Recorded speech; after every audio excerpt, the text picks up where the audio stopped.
My photo taste is the Pinterest because they are the best.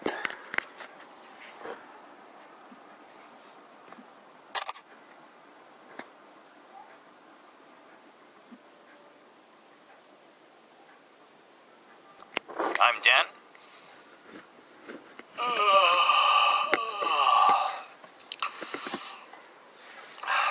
And I'm Neil.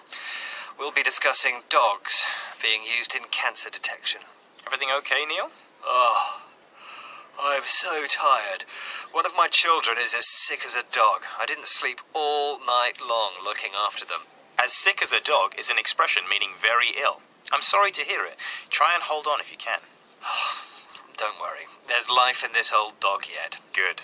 It's funny that you mentioned dogs because the UK's National Health Service is currently assessing whether dogs can be used to detect early-stage prostate cancer. Amazing. Any success? Let me ask you in this week's question. In what percentage of cases were dogs able to detect the presence of cancer in urine? Is it A, 50%, B, 70%, or C, 90%? I'm going to guess A, 50%. We'll find out later if you're right or wrong. So, Neil, I say dog. What do you think? A wet nose, 4 paws, which is what we call the feet of certain animals, a fluffy coat, and a waggy tail. Man's best friend. But I've never heard of cancer dogs. I wonder what makes them suitable. Well, I'll let Dr. Claire Guest, CEO of the charity Medical Detection Dogs, take that one. Although the dog has a fluffy coat and a waggy tail, he is in fact a highly sophisticated biosensor. You know, evolution has given him this highly sensitive nose, go down to parts per trillion. People board planes every day that have been screened by detector dogs to see if there are explosives on board. Why do we rely on them there and yet not in assisting us with help?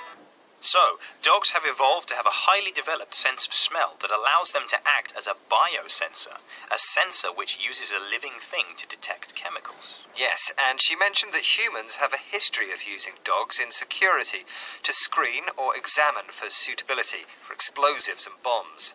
Yep. Can you think of any other places that dogs are used to support humans? Well, there's guide dogs, or seeing eye dogs as they're known in North America.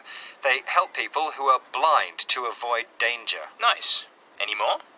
Maybe around the home? Are you referring to guard dogs, meaning a dog which keeps a house or place safe from burglary, theft or trespassing? Yep. Ex-burglars have often said that they're a much bigger deterrent or reason not to do something than an alarm system. Oh, and there's rescue dogs. They're trained to search and find victims of natural disasters such as avalanches or earthquakes. Exactly. Dogs are perfect for situations where people may be buried under the earth or the snow. A human can't see them, but a dog can still smell them. Do you think our National Health Service will employ them as full-time biosensors then? Well, I don't know, but here's what Jeremy Hunt, the UK Health Secretary, had to say on the matter. One of our jobs as MPs is sometimes to question orthodoxies. So if this research is good, then I want to know about it, and I will certainly look at it carefully. He mentions that this type of research goes against orthodoxies or generally accepted ways of doing things, but he also mentions that he will be looking at it carefully. So let's hope so. Yes, I wouldn't mind having a dog doctor. And speaking of research, there was a question I need to know the answer to. Oh yes. I asked you in what percentage of cases were dogs able to detect the presence of cancer in urine? A, 50%, B, 70%, or C, 90%? And I said 50%. It's a dog's life, Neil, I'm sorry. The answer was C, 90%. Wow, 90%. That's amazing. Isn't it? Shall we go through the vocabulary? Okay. The first expression we had was as sick as a dog. If you are as sick as a dog, it means that you're very sick indeed. When was the last time you were as sick as a dog, Neil? Oh, just after Christmas I caught a bug from my kids. Oh, I was as sick as a dog. Next we had paws. Paws are the feet of certain animals. They have pads and claws. Can you give us a few examples, Dan? Well, dogs have paws. So do cats, rabbits, bears, and mice. But not horses, sheep, or pigs. They have hooves. After paws, we had biosensor. A biosensor is a combination of the words biology and sensor. It is a sensor which uses a living thing to detect chemicals. Can you think of a famous historical example, Neil? Well, miners in danger of highly toxic but invisible gas called methane used to carry a canary in a cage down the mine with them. If the canary became ill or died, they knew the air was toxic. Then we had screen. If you screen something, it means you examine it for its suitability, such as luggage going through an airport, where they would screen for explosives. How else can it be used, Dan? Well, these days you can get an ad blocker on your computer that will screen out those annoying pop-up adverts. I hate those. After that was deterrent. A deterrent is a thing which stops a person from doing something, such as the fear of punishment for a crime. How do you deter your children from being naughty, Neil? Oh, that's easy. I just threatened to remove a sticker from their sticker chart. Good idea. Finally, we heard orthodoxies. An orthodoxy is a generally accepted way of doing things. Its adjective is orthodox, and we often hear its opposite word, unorthodox, meaning unusual. Do you do anything unorthodox, Dan? Well, I love to combine hot sausages and cold vanilla ice cream. It's delicious, but no one will trust me enough to try. I don't blame them. Well, that's the end of today's 6-Minute English. Please join us again soon. And we're on social media too, Facebook, Twitter, Instagram and YouTube. See you there. Goodbye. Bye-bye. My photo taste is the Pinterest because they are the best. Flick to link, a link to flick.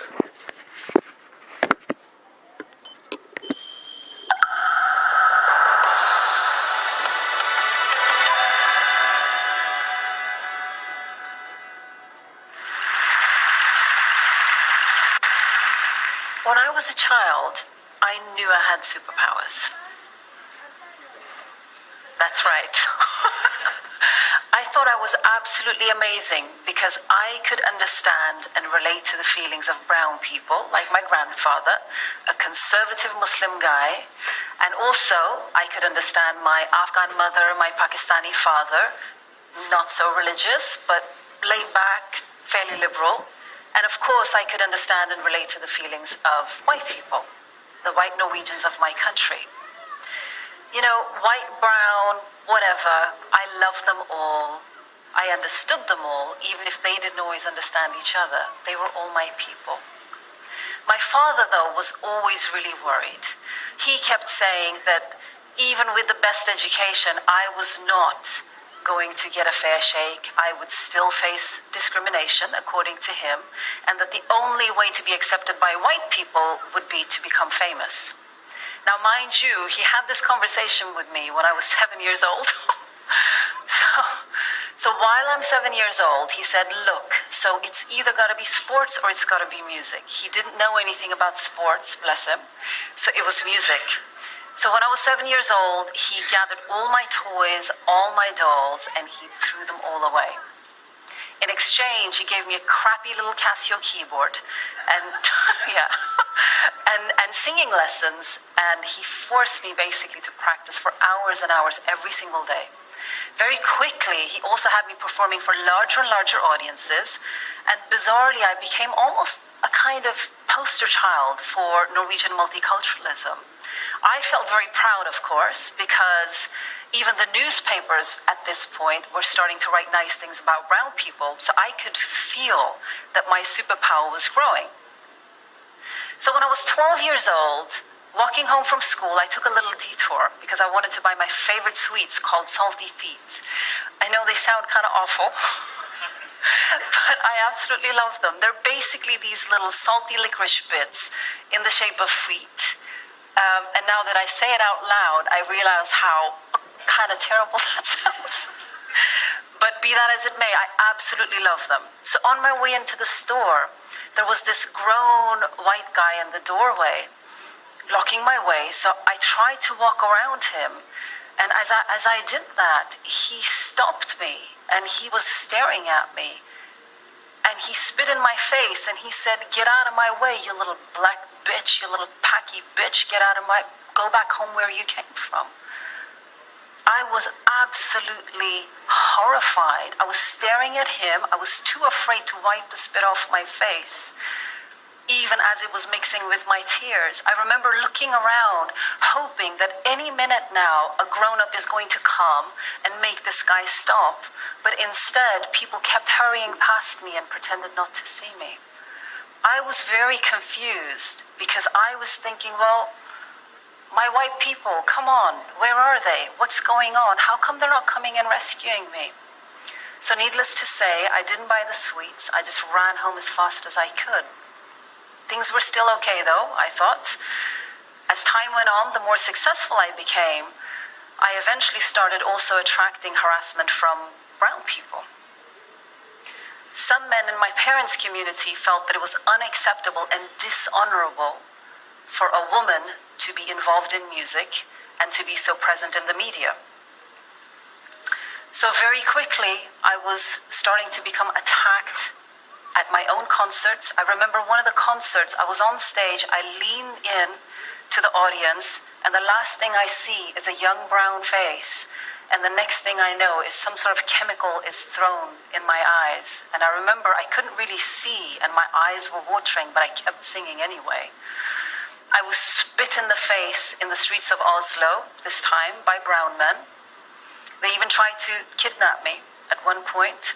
The death threats were endless. I remember one older bearded guy stopped me in the street one time and he said, "The reason I hate you so much is because you make our daughters think they can do whatever they want."